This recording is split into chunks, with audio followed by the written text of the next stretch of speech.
एक एनोनिमस सवाल आया मेरे पास क्योंकि लोग ये बात ओपनली करने के लिए तैयार नहीं होते हैं और बट मुझे उन तक ये सवाल का जवाब पहुंचाना था बिकॉज जिस भी पोर्टल पर उन्होंने मुझे ये सवाल दिया था तो मुझे लगा कि वहाँ रिप्लाई देने से अच्छा है कि मैं इस बारे में जानकारी सबको दूँ।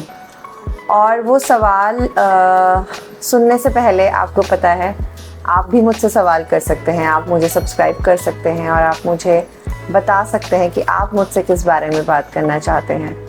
एंड आपके पास बहुत सारे तरीके हैं अपने सवालों का जवाब लेने के लिए, बिकॉज़ अगर आप स्टक हैं अपने सवालों से कहीं ना कहीं तो आप प्लीज़ उससे फ्री हो जाइए। तो सवाल था कि वो जिन्होंने वो सवाल भेजा था उनका ये सवाल है कि वो किसी से प्यार करती हैं लेकिन जो सामने वाला है वो किसी तरह का कमिटमेंट नहीं देना चाहता and he wants to be in a physical relationship but कोई परमानेंट कमिटमेंट नहीं है। तो जिसने ये सवाल भेजा मैं उसी से पूछने चाहती हूँ और वो ये कंफ्यूज हैं कि मुझे इसमें आगे जाना ही चाहिए या नहीं। तो इस सवाल का बेस्ट जवाब आप अपने आप से ले सकते हैं कि आप ये रिश्ता या आप अपनी लाइफ में कोई ऐसा रिश्ता जो कि आप इतने ड्यूरेशन के लिए भी बना सकते हैं और इतने ड्यूरेशन के लिए भी बना सकते हैं। इतने के लिए बनाना भी गलत नहीं है और इतना बनाने लॉन्गर ड्यूरेशन बनाने के लिए भी गलत नहीं है। बट आप क्या चाहते हैं? आप लॉन्ग टर्म कमिटमेंट चाहते हैं तो इस रिलेशनशिप को नो कर दीजिए। अगर आप शॉर्ट टर्म कमिटमेंट में खुश हैं और आप ये देख पाते हैं कि अच्छा अभी मैं खुश हूँ बाकी बाद में मुझे नहीं पता क्या है, तो उसके साथ कंटिन्यू कीजिए।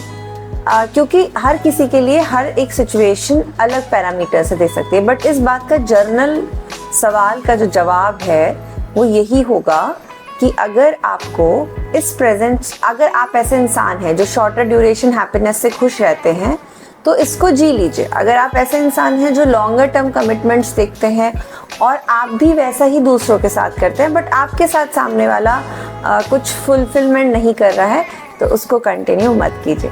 देखिए आपकी लाइफ है, आप अगर किसी से अटैच हुए हैं तो उसके भी कारण होंगे और अगर आप और आपके पास अटैच होने के बाद अगर सवाल है तो उन सवालों के लिए थोड़ा सा वर्क करना पड़ेगा, क्योंकि रिश्तों में सवाल जब बहुत सारे होते हैं तो हम उन्हें बहुत अच्छी तरह जी नहीं पाते हैं। तो अपने आप से पूछिए कि आप किस तरह के इंसान हैं। आप लॉन्ग टर्म रिलेशनशिप में बिलीव करते हैं या शॉर्ट टर्म रिलेशनशिप में बिलीव करते हैं। अगर आप खुद करते हैं लॉन्ग टर्म में तो आप शॉर्ट टर्म को कुछ दिन सिर्फ हैप्पीनेस लेने के लिए मत जिए। अगर आप शॉर्ट टर्म में बिलीव करते हैं तो आप उसको जी सकते हैं और इनमें से गलत कोई भी नहीं है, ना शॉर्ट टर्म गलत है ना लॉन्ग टर्म है। ये हमारी लाइफ का पैटर्न होता है। हम कुछ मिनिमम हैप्पीनेस के लिए शॉर्ट टर्म रिलेशनशिप्स में भी जीते हैं और हम लॉन्ग टर्म हैप्पीनेस के लिए लॉन्ग टर्म रिलेशनशिप्स भी देखते हैं। तो गलत नहीं है बट चॉइस राइट चॉइस आपकी ही होनी चाहिए। तो just do some work for your with your choices for yourself and for your long term relationships. So this is the answer. Thank you guys, keep stay with me. आप लोग अपने सवाल लिखिए मुझे चैट बॉक्स में। I will help you to give all the answers I have for you. Take care, bye bye. Subscribe करना मत भूलिए।